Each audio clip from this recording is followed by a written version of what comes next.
नमस्कार, आप देख रहे हैं प्राइम न्यूज। आपके साथ मैं हूं काजोल नारायण। तो आप जैसा कि देख ही रहे होंगे और पढ़ ही रहे होंगे कि नई शिक्षा नीति को समझिए। कहते हैं कि एक देश में जब महत्वपूर्ण बदलाव करने हो, बड़े बदलाव करने हो, तो सबसे पहले उसकी शिक्षा नीति में बदलाव करिए। और ऐसा ही हुआ है। शिक्षा नीति में 34 साल बाद इतना बड़ा बदलाव किया गया है।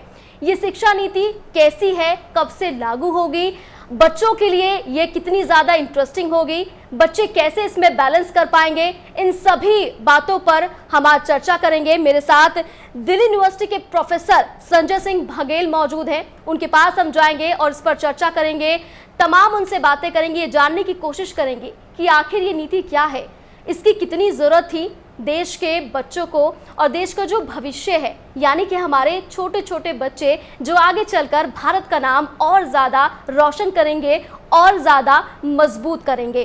तो उनमें अब किस तरह का बदलाव देखेंगे जो बच्चे अभी पढ़ रहे हैं, क्योंकि ऐसा माना जा रहा है कि 2021-2022 का जो एकेडमिक सेशन होगा तब तक ये नीति लागू हो जाएगी। उनके लिए एकदम से इस नीति में आना, वो पढ़ाई करते करते, तो उनके लिए कितनी मुश्किलें होंगी।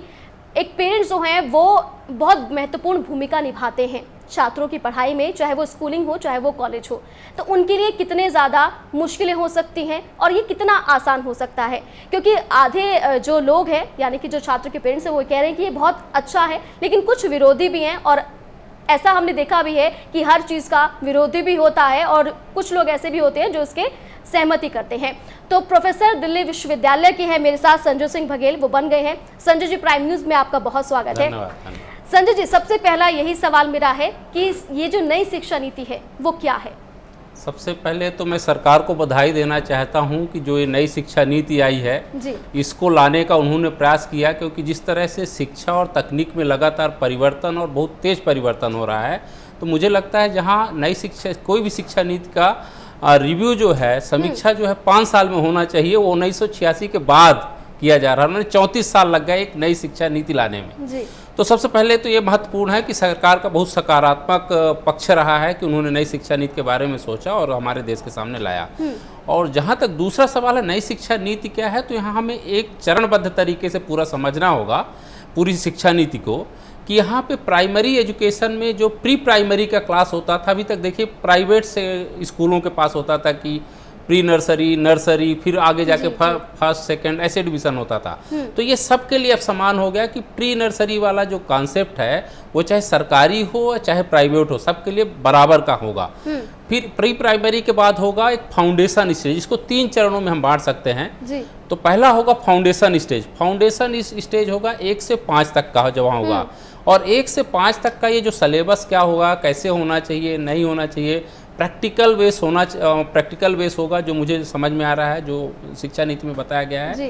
कि आप प्रायोगिक ढंग से खेल खेल में किसी चीज़ को सीखें। तो पहला स्टेज 1 से लेकर 5 तक फाउंडेशन स्टेज होगा। फिर दूसरा स्टेज आता है मिडल स्टेज। इसको हमें 6 से 8 तक क्लास में हम बच्चे पढ़ेंगे। इसमें मल्टी डिसिप्लिनरी या इंटरडिसिप्लिनरी होगा। इसमें सभी सब्जेक्ट बच्चों को पढ़ने को दिया जाएगा। और सबसे बड़ी बात यह है कि यहीं पे एक तरह से वोकेशनल स्किल ओरिएंटेड कोर्सेज का भी यहाँ पे इम्प्लीमेंटेशन होगा। तो 6वीं से जो बच्चा, देख लीजिए आज भी मैं जब ऑनलाइन कोर्सेज करता हूँ तो मेरा 6वीं का बच्चा हमें कोडिंग या की बताता है कि यहाँ से अपलोड कीजिए। तो ये बच्चे को एक तरह से ओपन कर दिया जाएगा कि आप skill oriented, computer oriented, technology oriented, IoT oriented courses अपने से पढ़ें जो आपकी इच्छा हो। और इतना ही नहीं, यहाँ माफ़ कीजिएगा, मैं बीच में रोक रही हूँ। एक और जो बात है, आप अपनी बात पूरी करिएगा, लेकिन बस एक मेरा छोटा सवाल है कि जो 6ठी क्लास के बच्चे, यानी कि जो 6ठी से, यानी कि जो 3rd वो जो होगा, जिसको आपने मिडल वो बताया है, मिडल स्टेज, हाँ मिडल स्टेज जो बताई है, उसमें कंप्यूटर सॉफ्टवेयर टेक्नोलॉजी पे बहुत ज़्यादा जोर देने की बात की जा रही है। जी जी। ये क्यों है, क्यों इस तरीके से हम, ताकि आगे भविष्य क्या हम बदलाव देख रहे हैं या भारत को हम दूसरी अलग स्थान पर देख रहे हैं? देखिए, अब हमारा वो समय पूरी तरह से, आप जानते हैं हम स्टेज 4 पे हैं, एजुकेशन स्टेज 4.0 जिसको कहा जाता है उसमें। और ये 4.0 क्या है, टेक्नोलॉजी और डिजिटल टेक्नोलॉजी बेस्ड पूरा है, जहाँ artificial intelligence, automation, digital technology ये सब पढ़ाई जाती है। और बच्चे को मुझे लगता है जो ग्रास्पिंग पावर इस स्टेज में जितना तेज होती है, वो 20 साल या 25 साल के बच्चा उतना ज़्यादा नहीं सीख सकता। देखिए बच्चे जो आज पैदा हो रहे हैं हाथ में मोबाइल लेकर पैदा हो रहे हैं, इन बच्चों को हम क्या कहते हैं, ये नेटिव्स है, पैदा ही हुए टेक्नोलॉजी के साथ। हम लोग यदि आप पढ़ाने भले जा रहे हैं, लेकिन हम एक तरह से इस टेक्नोलॉजी को पढ़ाने के लिए हम सीख रहे हैं, हम माइग्रेंट हो गए। तो इस चीज़ को समझना है, बच्चे जो है नेटिव्स हैं, हम माइग्रेंट हैं, इसलिए बच्चों को उनके जो है बचपन से इस चीज़ को सिखाया जाए तो मुझे लगता है ज़्यादा अच्छा है। तो वो जो सीखेंगे, जो पढ़ेंगे, जो खेलेंगे टेक्नोलॉजी के साथ। और सबसे बड़ी चीज़ है कि इसमें इंटर्नशिप की बात की गई है कि 6वीं से जा करके बच्चा कहीं भी अपने पसंद के, मान लीजिए IT में है, किसी को आर्ट में अच्छा है, किसी को पेंटिंग में अच्छा है, किसी को फोटोग्राफी का शौक है, तो कहीं भी जाके किसी भी इंस्टीट्यूशन में किसी भी गुरु को पकड़ करके अपना इंटर्नशिप का कोर्स भी वो कर सकता है, एक तरह से वो डिग्री। तो यहाँ से क्रेडिट जुड़ना, एक तरह से जिसकी आप बात कर रही थी, वो भी जुड़ना चालू हो जाएगा। फिर तीसरा, यानी कि एक्स्ट्रा कैरिकुलम पर बहुत ज्यादा ध्यान दिया जा रहा है। एक्स्ट्रा कैरिकुलर के साथ साथ पढ़ाई को एक तरह डीपली, ये सिर्फ रट्टा मारने वाला चीज नहीं है, रटने वाली विद्या नहीं है, उसको इम्प्लीमेंटेशन कहीं ना कहीं आप उसका काम कीजिए, प्रयोग कीजिए और फिर सीखिए। तो अंडरस्टैंडिंग नहीं होगी तो आप आगे नहीं बढ़ पाएंगे। तो ये तो महत्वपूर्ण चीज़ है। और तीसरा स्टेज है यहाँ पे, लास्ट स्टेज जो होता है वो 9+2 क्लास का है, जहाँ एक विषय का विश्लेषण तो बच्चा पढ़ेगा, एक विषय को सोच लेगा। जैसे अभी हमारे पास 3 स्ट्रीम थे, साइंस है, कॉमर्स है और आर्ट एंड ह्यूमैनिटीज है। तो यहाँ जो है तो आप एक विषय लीजिए, लेकिन यदि फिजिक्स के साथ आपको हिस्ट्री पढ़ना है तो वो भी पढ़ सकते हैं आप। आपको लिटरेचर के साथ यदि कॉमर्स और फाइनेंस का भी मैनेजमेंट सीखना है तो वो भी पढ़ सकते हैं। तो एक तरह से विषयों का पूल बना दिया जाएगा कि उस पूल में से आपको जो विषय अच्छा लगता है उसको पढ़ लीजिए। तो आप धीरे धीरे यहाँ पर आपका इंटरेस्ट पता चलने लगेगा कि आगे करना क्या चाहते हैं। फिर जो चौथा स्टेज हम कहें तो जो हायर एजुकेशन में हम जाते हैं, मतलब जो स्ट्रीम सिस्टम पहले हुआ करता था वो पूर्णतः खत्म हो जाएगा। तो आपको चॉइस बेस्ड हो जाएगा कि मल्टी डिसिप्लिनरी अप्रोच के साथ आप कौन सा विषय पढ़ना चाहते हैं। जैसे मान लीजिए कि हमने ग्रेजुएशन मान लीजिए हिस्ट्री में किया, लेटर इन द लाइफ मुझे लगता है यार हिस्ट्री से मुझे उतना फायदा नहीं हो रहा है, मुझे फाइनेंस भी पढ़ना चाहिए। तो यदि यहाँ का थोड़ा बहुत आप पढ़ के रहेंगे और आगे जाके किसी काम में करेंगे तो मुझे लगता है वो ज़्यादा उपयोगी हो जाएगा। अब एक बेस यहाँ भी तैयार होगा। फिर आप जाके स्पेशलाइजेशन, क्योंकि जैसे ही हम हायर एजुकेशन की तरफ मूव करते हैं तो हायर एजुकेशन में अभी क्या था कि जब तक आप 3 साल कंप्लीट नहीं करेंगे तो ना तो आपको BA प्रोग्राम मिलेगा, जिसको हम BA पास कहते हैं, ना ऑनर्स की डिग्री मिलेगी। आप यदि फर्स्ट ईयर में किसी वजह से, पारिवारिक कारण से, आर्थिक कारण से या किसी वजह से आप हो गया, घर में परिवार में कोई समस्या, तो आप फर्स्ट ईयर और सेकेंड ईयर में आप क्लास ड्रॉप कर देते हैं। उसके बाद आप फाइनल नहीं लेते तो आपको कोई डिग्री नहीं मिलती। आपके एक तरह से 1 साल भी बर्बाद हुआ, 2 साल भी बर्बाद हुआ, जब तक आप तीसरे साल तक पूरा कंप्लीट नहीं कर लेते कोर्स। लेकिन यहाँ एक अच्छी चीज़ हुई कि जब आप फर्स्ट ईयर पढ़ते हैं तो फर्स्ट ईयर के बाद कंप्लीट करने के बाद आप निकलना चाहते हैं तो वहाँ सर्टिफिकेट आपको, जैसे अभी है कुछ प्राइवेट इंस्टीट्यूशन खास करके वोकेशनल और स्किल बेस्ड जो कोर्सेज चलाए गए हैं, तो 1 साल आप कंप्लीट कीजिए और एक सर्टिफिकेट लेकर आप निकल सकते हैं। फिर 2 साल आप कंप्लीट करेंगे तो आपको डिप्लोमा मिल जाएगा। फिर 3 साल करेंगे तो आप डिग्री मिल जाएगा। यदि चौथे साल एक और कर लेते हैं आप तो फिर degree plus research oriented research हो जाएगा। तो एक तरह से मल्टीपल एंट्री और मल्टीपल एग्जिट का कर दिया गया है। ये जो पूरी जो आपने शिक्षा नीति को इसको समझाया है, नई शिक्षा नीति को बहुत ही बेहतर तरीके से समझाया है और मैं ये विश्वास रखती हूँ कि जो हमारे दर्शक हैं वो भी इसे बहुत बेहतर तरीके से समझेंगे। अब आगे क्या बदलाव होने वाले हैं ये उन्हें समझ में आ रहे होंगे। लेकिन कहीं ना कहीं सर हम ये ज़रूर कह सकते हैं कि अब आगे जो है भारत, वो नए भारत की शुरुआत हो रही है और नए तरीके से साथ हो रही है। लेकिन अब जो है स्कूल की अगर बात करें तो रिजल्ट को लेकर भी कई तरह के बदलाव किए गए हैं कि 360 डिग्री के असाइनमेंट के तौर पर बदलाव किया जाएगा। ये 360 डिग्री जो असेसमेंट है ये क्या है? 360 डिग्री को इस तरह समझिए, एक तरह से होलिस्टिक, किसी के स्टूडेंट के या छात्र के संपूर्ण व्यक्तित्व को परखा जाएगा। अभी तक क्या आपने रट्टा मारा, आप एक पर्टिकुलर समय में आप 3 घंटे में पेपर दे दिया और आप जो है तो पास हो गए, आपका 90% आएगा, 95% आया। लेकिन जब आपको इंटरव्यू देने जाना होता है तो आप बोल नहीं पाते, वहाँ पे कम्युनिकेशन स्किल आपकी पूरी तरह वीक है। फिर जब से आपको मान लीजिए कोई हर्डल वाला सवाल दे दिया जाता है, कहीं आप कन्फ्लिक्ट वाली चीज़ आती हैं, वहाँ आपको डिसीजन लेने में आपको प्रॉब्लम होने लगती है। तो आपको समझ में नहीं आता कि हमें क्या करना चाहिए, क्योंकि आपके पीछे तो आपके मम्मी पापा का हाथ था पीछे पढ़ाने के लिए। लेकिन यहाँ पे जो होलिस्टिक डेवलपमेंट की बात की गई 360 डिग्री की, तो यहाँ पे कंटिन्यूअस आपका एक तरह से असेसमेंट मूल्यांकन होता रहेगा, यानी कि क्षमता उनकी बढ़ाई जा रही है, उनकी योग्यता बढ़ाई जा रही है, सिर्फ उन्हें रट्टा नहीं मारना। और यहाँ पे सिर्फ वो बच्चा या टीचर ही असेसमेंट नहीं करेगा, परीक्षा के माध्यम से असेसमेंट नहीं होगा। यहाँ पे कंटिन्यूअस जब हम असेसमेंट की बात करते हैं तो यहाँ पे अपना जो उसके क्लास में बच्चे पढ़ रहे हैं वो भी असेस करेंगे, टीचर लगातार असेस करेंगे, एक्टिविटीज में कितना पार्टिसिपेशन है वो करेगा, स्वयं बच्चे के ऊपर एक रिस्पांसिबिलिटी दी गई, तुम अपना खुद असेसमेंट करो कि तुम्हें क्या है, ये सब चीजों को समझ, इस तरह इसको 360 डिग्री कहा जो जैसे पहले बच्चे हुआ करते थे कि बस फाइनल्स में पढ़ाई कर लिया करते थे और पूरे साल मौज मस्ती करते, लेकिन अब नहीं ऐसा होगा, पूरे साल पढ़ाई करनी पड़ेगी। 9 से 12 तक सेमेस्टर सिस्टम जो है, जैसे कि कॉलेज में हुआ करता है रेगुलर कॉलेजेस में, वैसा अब स्कूलों में भी हुआ करेगा। इसको थोड़ा सा समझाइए। देखिए, सेमेस्टर सिस्टम में क्या होता है कि आपको कहीं ना कहीं एक तरह से असेसमेंट कंटिन्यूअस होता है। मान लीजिए 2 या 3 वीक पढ़ाया गया, 15 वीक का जैसे मैं उदाहरण ले लूँ दिल्ली यूनिवर्सिटी का, 15 वीक का मान लीजिए टोटल 6 मंथ का कोर्स है, बीच में छुट्टियाँ वगैरह आती हैं, तो उसमें 3 वीक के बाद एक पहला असेसमेंट आता है कि 3 वीक में आपने क्या समझा। फिर उसके बाद आपने 7वें वीक के बाद आपने दूसरा असेसमेंट लिया कि आपने उस पिछले 2 महीने में आपने क्या समझा। फिर एक तीसरा असेसमेंट होता है जिसको हम कहें कि एग्जामिनेशन होता है, इंटरनल एग्जामिनेशन हम कह सकते हैं।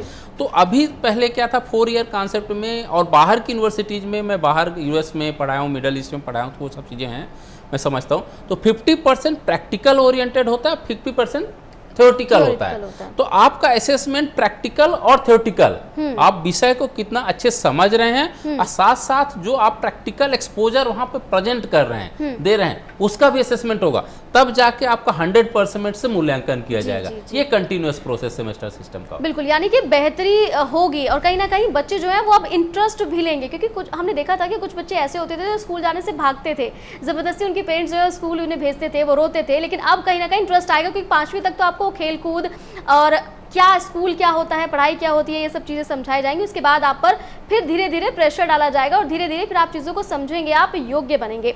एक और चीज़, कॉलेज में भी काफ़ी बदलाव किए गए हैं, कॉलेज की नीति में भी। तो वो जो कट ऑफ होती है, जब हम एडमिशन लेते हैं कट ऑफ के बेस पर लेते हैं, लेकिन अब बदलाव कर दिया गया है कि कॉमन एप्टीट्यूड जो टेस्ट है, यानी कि कैट का जो एग्ज़ाम है, आप दे सकते हैं और एग्ज़ाम देकर जो नंबर है वो आपके ऐड हो जाएंगे, फिर आप किसी भी कॉलेज में एडमिशन ले सकते हैं। ऐसा अगर होता है तो बच्चों के लिए कितना फायदेमंद होता है? ये बहुत फायदे की चीज़। मान लीजिए कि आप एक 12th के बच्चे हैं और उस जब एग्जाम का समय था, आप किसी वजह से बीमार हो गए। अब बीमार हो गए तो आपने किसी तरह पेपर तो दे दिया, लेकिन पढ़ाई किसी अच्छे से आपने नहीं की, और उस पर्टिकुलर समय में, उस वीक में या उस 10 दिन में आपका पूरा परफॉर्मेंस साल भर का खत्म हो गया। तो आपके पास ये है कि यदि आप ड्यू या जेएनयू या कहीं भी इस तरह के बड़े इंस्टीट्यूशन में जाते हैं तो 90 से नीचे तो आपकी सुनवाई है नहीं, तो आपको एडमिशन मिलेगा नहीं।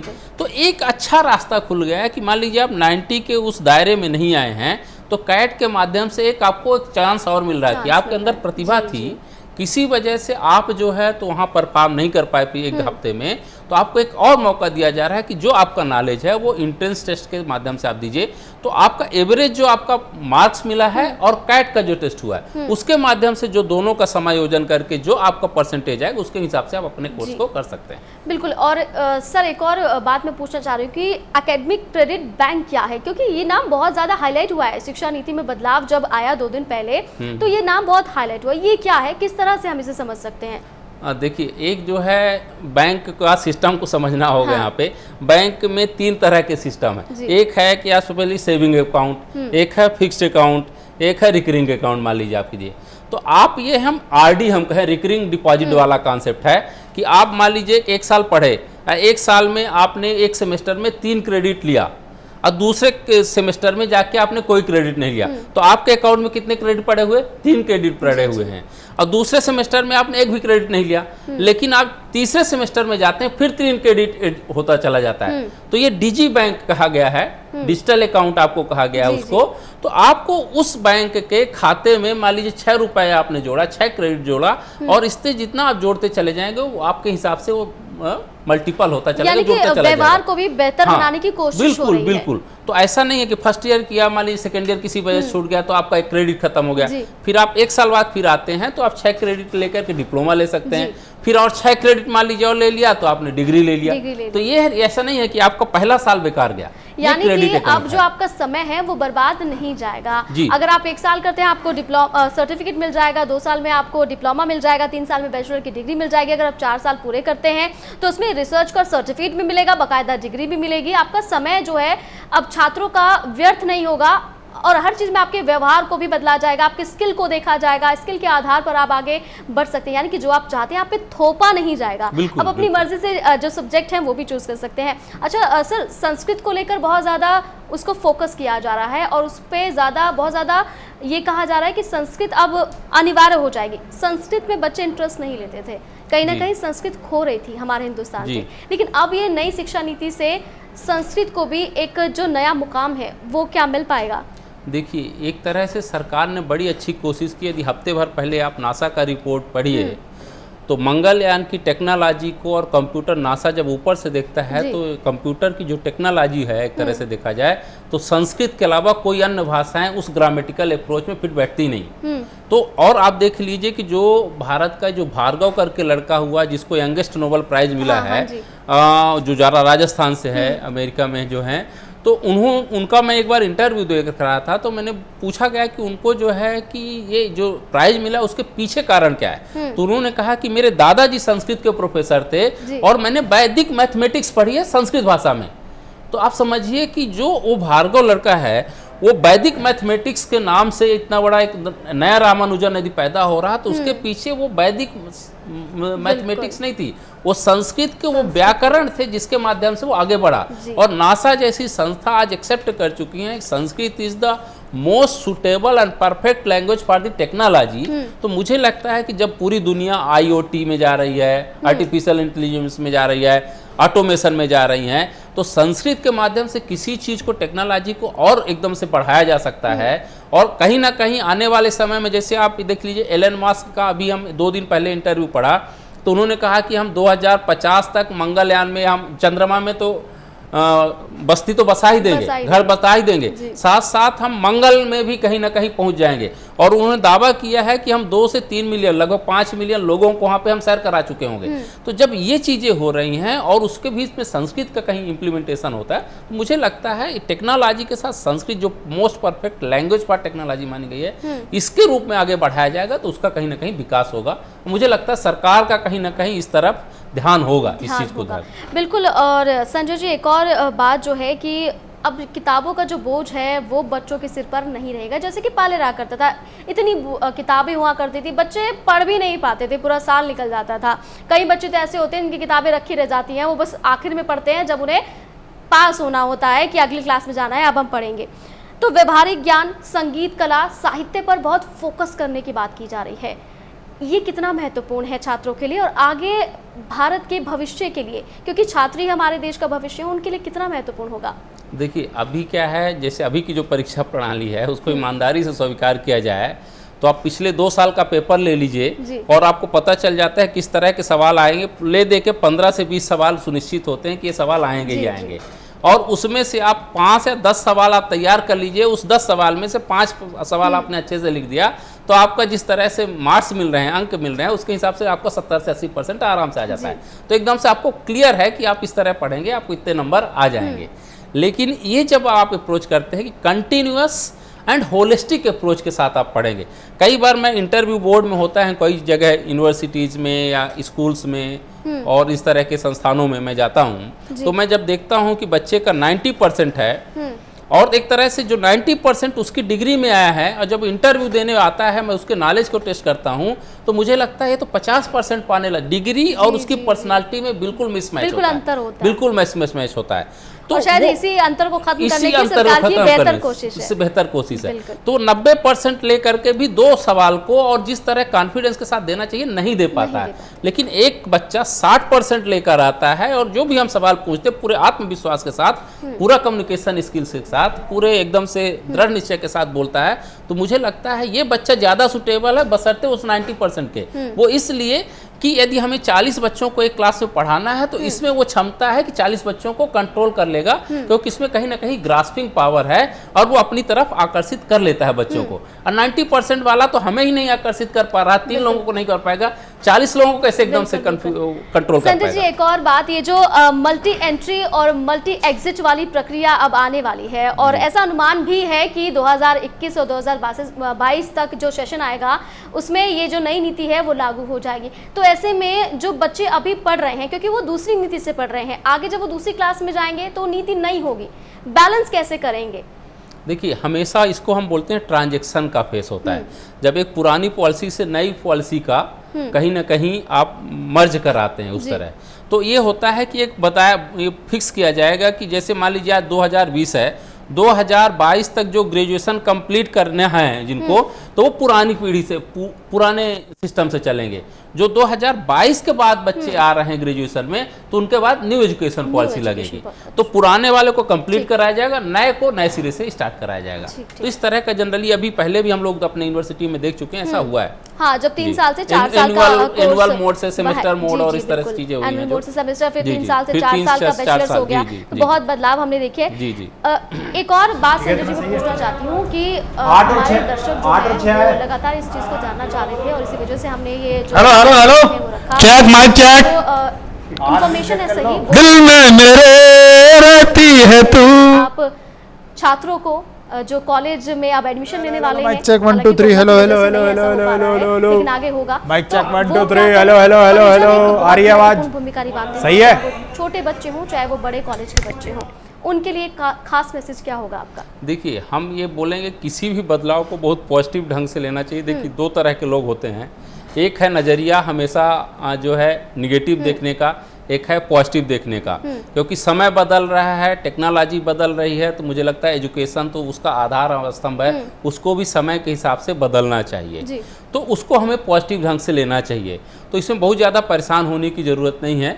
अब इसको समझना होगा कि देखिए, कोई भी सिस्टम, कोई भी नीति बुरी नहीं होती, उसका इम्प्लीमेंटेशन कैसे होता है, रेगुलेटरी बॉडी कैसे होती है, इस पर बहुत चीज़ें डिपेंड करती है कि आपने सिस्टम बहुत अच्छा लाया, योजना बहुत अच्छी लाई, लेकिन इम्प्लीमेंटेशन के पार्ट में जब जाते हैं तो बहुत सारे हार्डल्स क्लियर कर दिए गए हैं। यदि हार्डल्स फ्री करके, जैसे मैं इस पे भी पढ़ रहा था तो 1-2 जगह मुझे लगा कि बहुत सारे आयोग की, जैसे राष्ट्रीय शिक्षा आयोग की बात की गई, उसके अंतर्गत जो है कई सारी काउंसिल्स होंगी, बनेगी, वो काउंसिल मॉनिटर करेगी सब चीज़ को। तो मुझे लगता है जितना एक तरह से ऑटोनॉमी की तो बात की गई है, लेकिन ऑटोनॉमी किस रूप में होगी, या वो सुविधाजनक रूप में होगी या बाधा क्रिएट करने के लिए होगी, इस पर बहुत चीज़ें डिपेंड करती है। यदि ये लगता है कि इसको प्रमोट करने के लिए, बच्चों को आगे बढ़ाने के लिए, इसमें और सुधार करने के लिए, उसको सहूलियत देने के लिए होगी, तो बहुत अच्छा स्वागत बस एक आखिरी सवाल कि आप किस तरह से इस नई नीति को देखते हैं? मैं तो देखिए, मैं बहुत प्रोग्रेसिव और पॉजिटिव एटीट्यूड का आदमी हूँ, तो मैं तो बहुत सकारात्मक ढंग से देख रहा हूँ कि जो आने वाले समय है और समय के हिसाब से जो बदलाव हुआ है वो अच्छा है। मैं बार बार बोलता हूँ, इम्प्लीमेंटेशन कैसे किया जाएगा इसका, इस पर पूरी चीज़ें अब टिकी हुई कि कैसा इसका इम्प्लीमेंटेशन किया जाएगा, वो आगामी भविष्य पर होगा कि आने वाले समय में कैसा इसका एक तरह से कार्यान्वयन किया जा सकता है। जी संजय जी, बहुत शुक्रिया आपका हमारे साथ जुड़ने के लिए, और उम्मीद करती हूँ कि जो दर्शक इस खास प्रोग्राम को देख रहे हैं उन्हें खास जो इन्फॉर्मेशन है वो मिल रही होगी।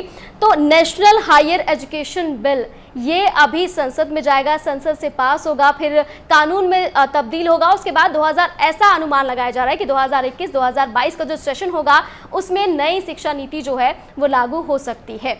तो अब नई शिक्षा नीति के साथ 34 साल बाद ऐसा हुआ है कि नई शिक्षा नीति आई है। ऐसे में जो पेरेंट्स हैं, जो बच्चे हैं, वो इस चीज़ को समझें और आगे इस चीज़ के लिए अब तैयार हैं, क्योंकि अब आपको सिर्फ रटाया नहीं जाएगा, आपके स्किल्स को देखा जाएगा, आपके व्यवहार को देखा जाएगा, आपकी क्षमता को पहचाना जाएगा। फिलहाल एक छोटे से ब्रेक रुक रहे हैं, जल्द लौटेंगे।